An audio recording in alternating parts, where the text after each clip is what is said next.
নমস্কার। ঠাকুর মা ও স্বামীজির চরণে আভূমি লুণ্ঠিত প্রণাম জানিয়ে আজকের কথামৃত থেকে আমরা কথামৃতের ছোট্ট ছোট্ট খণ্ডগুলো 5টি খণ্ড আছে, যে পঞ্চম খণ্ড, প্রথম খণ্ড থেকে পঞ্চম খণ্ড পর্যন্ত। তো সেই ছোট্ট বইখানির প্রথম খণ্ড থেকে আমরা আজকে ঠাকুর শ্রী রামকৃষ্ণের সংক্ষিপ্ত চরিতামৃত, তো সেগুলো আমরা আজকে শুনব। শ্রী রামকৃষ্ণের জন্ম পিতা ক্ষুদিরাম ও মাতা চন্দ্রামণি। পাঠশালা রঘুবীর সেবা, সাধুসংঘ ও পুরাণ শ্রবণ, অদ্ভুত জ্যোতির্দর্শন, কলিকাতায় আগমন ও দক্ষিণেশ্বর কালীবাড়িতে অদ্ভুত ঈশ্বরীয় রূপ দর্শন, ঠাকুর উন্মাদবোধ, কালীবাড়িতে সাধুসংঘ, তোতাপুরী ও ঠাকুরের বেদান্ত শ্রবণ, তয়নমুক্ত ও পুরাণোক্ত সাধন, ঠাকুরের জগৎমাতার সহিত কথাবার্তা, তীর্থদর্শন, ঠাকুরের অন্তরঙ্গ ঠাকুর ও ভক্তগণ, ঠাকুর ও ব্রাহ্ম সমাজ, হিন্দু, খ্রিস্টান, মুসলমান ইত্যাদি, সর্বধর্ম সমন্বয়, ঠাকুরের স্ত্রীলোক, ভক্ত পরিবার।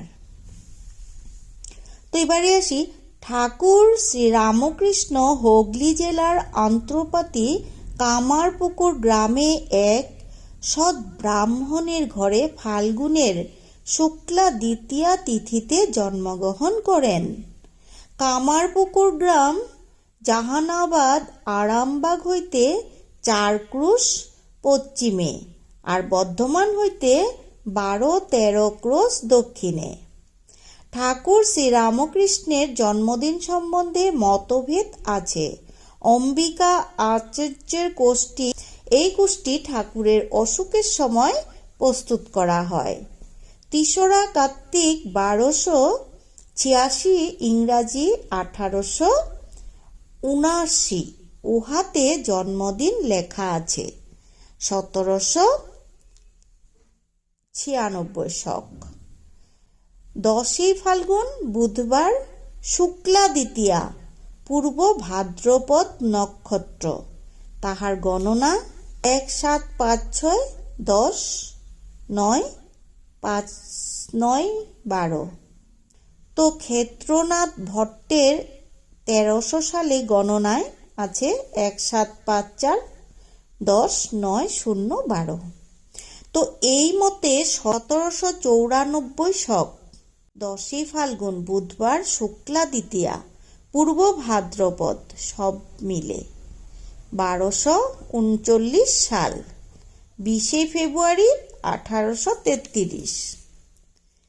লগ্নে রবি চন্ড বুধের যুগ, কুম্ভ রাশি। বৃহস্পতি শুক্রের যুগ হেতু সম্প্রদায়ের প্রভু হইবেন। নারায়ণ জ্যোতিষ ভূষণের নতুন কুষ্টি মতে প্রস্তুত এই গণনা অনুসারে 1242 সালে 6ই ফাল্গুন বুধবার, 1836 17ই ফেব্রুয়ারি ভোর রাত্রি 4টা ফাল্গুন শুক্লা দ্বিতীয়া। ত্রিগ্রহের যুগ, নক্ষত্র সব মিলে। কেবল অম্বিকা আচার্যের লিখিত যে 10ই ফাল্গুন হয় না, এখানে 1757, 10, 5, 59, 28, 21। তো ঠাকুর মানব শরীরে 51-52 বৎসর কাল ছিলেন। ঠাকুরের পিতা ক্ষুদিরাম চট্টোপাধ্যায় অতি নিষ্ঠাবান ও পরম ভক্ত ছিলেন। মা চন্দ্রামণি দেবী সরলতা ও উদার প্রতিমূর্তি ছিলেন। পূর্বে তাহাদের দেরে নামক গ্রামে বাস ছিল, কামারপুকুর হইতে 1.5 ক্রোশ দূরে। সেই গ্রামস্থ জমিদারের হইয়া মোকদ্দমায় ক্ষুদিরাম সাক্ষ্য দেন নাই। পরে স্বজন লইয়া কামারপুকুরে আসিয়া বাস করেন। ঠাকুর শ্রী রামকৃষ্ণের ছেলেবেলার নাম ছিল গদাধর।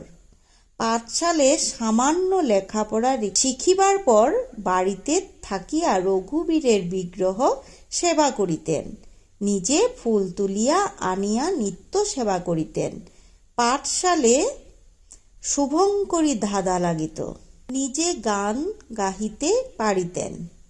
অতিশয় সুকণ্ঠ। যাত্রা শুনিয়া প্রায় অধিকাংশ গান গাহিয়া দিতে পারিতেন। বাল্যকালবধি সদানন্দ। পাড়ায় আবালবৃদ্ধ বর্ণিতা সকলেই তাহাকে ভালোবাসিতেন।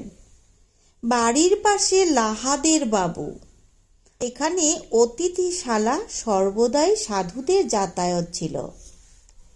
গদাধর সেখানে সাধুদের সঙ্গ ও তাহাদের সেবা করিতেন।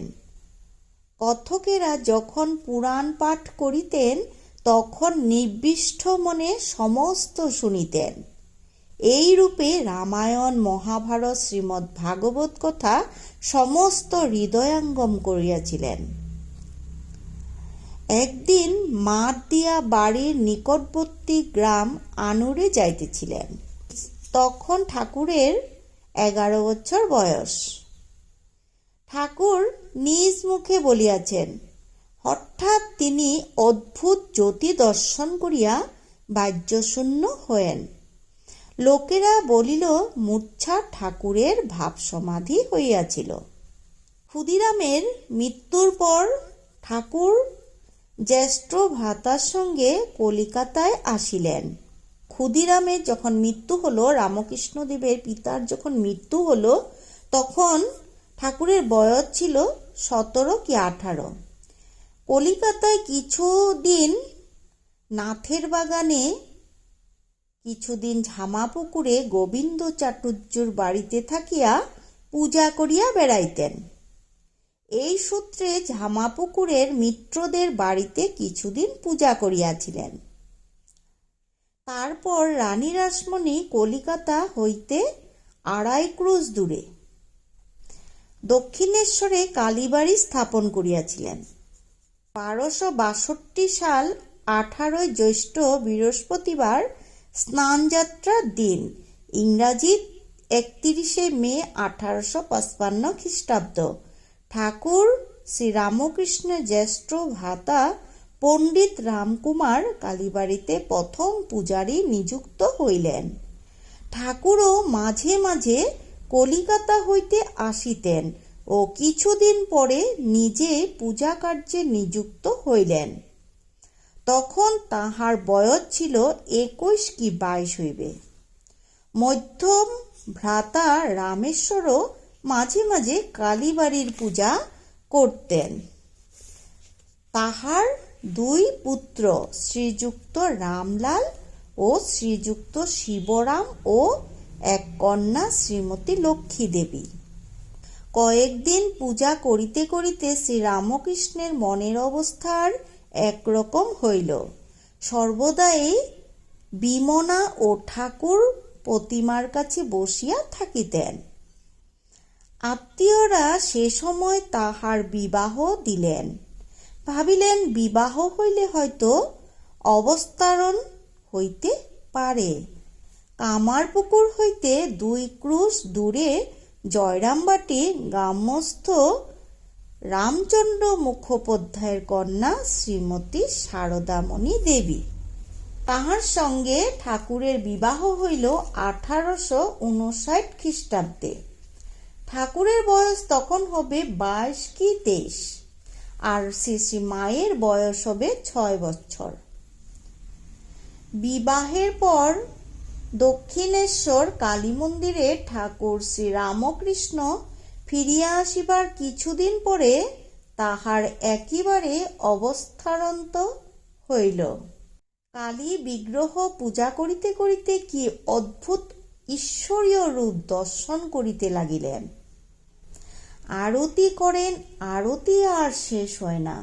পূজা করতে বসেন, পূজা আর শেষ হয় না। হয়তো আপনার মাথায় ফুল দিয়েই থাকেন। হয়তো কখনো কখনো যখন প্রতিমা পুজো করেন, কালীমাকে বিগ্রহ পুজো করেন, তখন ঠাকুর রামকৃষ্ণদেব কি করেন, পুজো করতেই থাকেন আর পুজো শেষ হয় না, আরতিও করতে থাকেন, আরতিও শেষ হয় না, আবার কখনো কখনো কি করে নিজের মাথায়ও ফুল দিয়ে পুজো করতে থাকেন। এমন হলো। তো পূজা আর করিতে পারিলেন না, উন্মাদের ন্যায় বিচরণ করিতে লাগিলেন। রানী রাসমণির জামাতা মথুর তাহাকে মহাপুরুষ বুধে সেবা করিতে লাগিলেন ও অন্য ব্রাহ্মণ দ্বারা মা কালীর পূজার বন্দোবস্ত করিয়া দিলেন। ঠাকুরের ভাগ্নে শ্রীযুক্ত হৃদয় মুখোপাধ্যায়ের উপর মথুরবাবু এই পূজার ও ঠাকুর শ্রীরামকৃষ্ণের সেবার ভার দিলেন। এরপরে ঠাকুর আর পূজাও করিলেন না, সংসারও করিলেন না, বিবাহ নামমাত্র হইল। নিশিদিন মা মা মা বলেই থাকতেন। কখনো জড়বৎ কাষ্ঠপুত্তলিকার ন্যায়, কখনো উন্মাদবোধ বিচরণ করেন, কখনো বালকের ন্যায়, কখনো কামিনী কাঞ্চনশক্ত বিষয়ীদের দেখিয়া লুকাইতেন। ঈশ্বরীয় লোক ও ঈশ্বরীয় কথা বই আর কিছু ভালোবাসিতেন না ঠাকুর। সর্বদাই ঠাকুর মা মাই করিয়া বেড়াইতেন। কালীবাড়িতে সদাব্রত ছিল, তো সাধু সন্ন্যাসীরা সর্বদাই আসিতেন।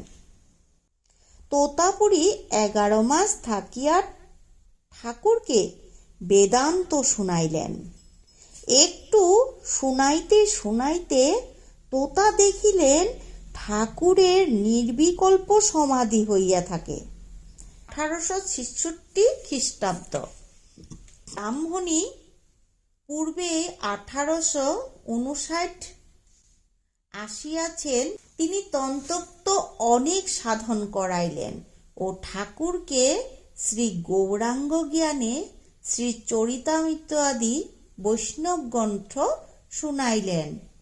তোতার কাছে ঠাকুর বেদান্ত শ্রবণ করিতেছেন দেখিয়া ব্রাহ্মণী তাহাকে সাবধান করিয়া দিতেন ও বলিতেন, বাবা বেদান্ত শুনো না, ওতে ভাব শক্তি সব কমে যাবে। বৈষ্ণব পণ্ডিত বৈষ্ণবচরণও সর্বদা আসিতেন। তিনিও ঠাকুরকে কলুটুলায় চৈতন্য সভায় লইয়া যান। এই সভাতে ঠাকুর শ্রী রামকৃষ্ণ ভাবাবিষ্ট হইয়া শ্রী চৈতন্যদেবের আসনে গিয়া উপবিষ্ট হইয়াছিলেন। বৈষ্ণবচরণ চৈতন্য সভার সভাপতি ছিলেন। বৈষ্ণবচরণ মথুরকে বলিয়াছিলেন, এই উন্মাদ সামান্য নহে, এ উন্মাদ হচ্ছে প্রেম উন্মাদ। ইনি ঈশ্বরের জন্য পাগল। ব্রাহ্মণী ও বৈষ্ণবচরণ দেখিলেন ঠাকুরের মহাভাবের অবস্থা। শ্রী চৈতন্যদেবের ন্যায় কখনো অন্তর্দশা, কখনো জড়বোধ সমাধিষ্ঠ, কখন অর্ধবাহ্য, কখনো বা বাহ্যদশা।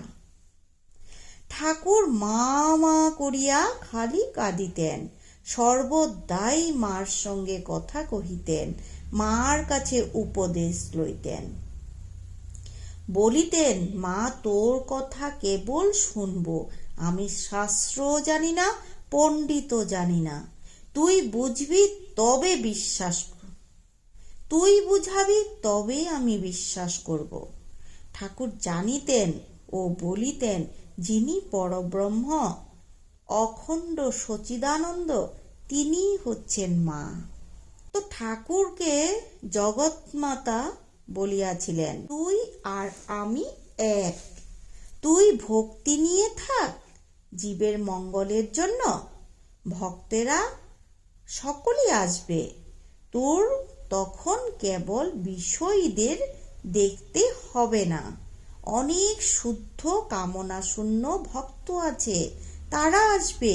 ঠাকুর বাড়িতে আরতির সময় যখন কাসর ঘণ্টা বাজিত, তখন শ্রীরামকৃষ্ণ কুঠিতে গিয়া উচ্চস্বরে ডাকিতেন, ওরে ভক্তরা, তোরা কে কোথায় আছিস, শীঘ্রই আয়। মাতা চন্দ্রামণি দেবীকে ঠাকুর জগজ্জননীর রূপান্তর জ্ঞান করিতেন ও সেইভাবে পূজা করিতেন। জ্যেষ্ঠ ভ্রাতা রামকুমারের স্বর্গলাভের পর মাতা পুত্র সুখে কাতরা হইয়াছিলেন। ৩-৪ বৎসরের মধ্যে তাহাকে কালী মন্দিরের বাড়িতে আনাইয়া নিজের কাছে রাখিয়া দিয়াছিলেন ও প্রত্যহ দর্শন, পদধূলি গ্রহণ ও মা কেমন আছো জিজ্ঞাসা করিতেন। ঠাকুর 2 বার তীর্থে গমন করেন। প্রথমবার মাকে সঙ্গে করিয়া লইয়া যান, সঙ্গে শ্রীযুক্ত রামচট্টোপাধ্যায় ও মথুরবাবুর কয়েকটি পুত্র। তখন সবে কাশীর রেল খুলিয়াছে। তাহার অবস্থারন্তের 5-6 বৎসরের মধ্যে। তখন অহর্নিশ প্রায় সমাদিষ্ট বা ভাবে গড়গড় মাতুয়ারা। এইবার বৈদ্যনাথ দর্শনান্তে কাশীধাম ও প্রয়াগ দর্শন হইয়াছিল 1866 খ্রিস্টাব্দে। দ্বিতীয়বার তীর্থগমন ইহার 5 বৎসর পরে, ইংরেজি জানুয়ারি 1868 খ্রিস্টাব্দে, মথুরবাবু ও তাহার স্ত্রী জগদম্বা দাসীর সঙ্গে। ভাগিনে হৃদয় এবার সঙ্গে ছিলেন। এই যাত্রায় কাশীধাম, প্রয়াগ, শ্রীধাম, বৃন্দাবন দর্শন করেন। কাশীতে মণিকর্ণিকায় সমাধিষ্ঠ হইয়া বিশ্বনাথের গম্ভীর চিন্ময় রূপ দর্শন করেন। মুমূর্ষুদিকের কর্ণে তারক ব্রহ্ম নাম দিতেছেন আর মৌন ব্রতধারী তৈলৈক্য স্বামীর সহিত আলাপ করেন। মথুরায় ধ্রুবঘাটে বসুদেবের কুলে শ্রীকৃষ্ণ, শ্রী বৃন্দাবনে সন্ধ্যা সময়ে কীর্তিগুষ্টে শ্রীকৃষ্ণ ধেনু লইয়া যমুনা পার হইয়া আসিয়াছেন ইত্যাদি লীলা ভাব চক্ষে দর্শন করিয়াছিলেন। নিধুবনে রাধা প্রেমে বিভুরা গঙ্গা মাতার সহিত আলাপ করিয়া বড়ই আনন্দিত হইয়াছিলেন। আমরা ঠাকুরের কথা এইটুকু পাঠ করে ঠাকুরের বিষয়ে এতটা জানতে পারলাম। ঠাকুরজি কি ছিলেন, তো সমস্তটাই তো আমাদের এই কথামৃততে ঠাকুরের সমস্ত কিছু বেশিরটাই আছে। আমাদের শ্রীম মহেন্দ্রগুপ্ত কথামৃতকার, মহেন্দ্রগুপ্তের কথা বলছি, তো রচয়িতা কথামৃতকারের রচয়িতা মহেন্দ্রগুপ্তকেও অনেক অনেক সশ্রদ্ধ প্রণাম করে, তো ঠাকুর মা ও স্বামীজির চরণেও আভূমি লুণ্ঠিত প্রণাম জানিয়ে আজকের মতো এখানেই আমরা রাখছি। পরবর্তী ভিডিওতে আবার পরেরটুকু পাঠ করব। জয় শ্রী রামকৃষ্ণ দেবের জয়।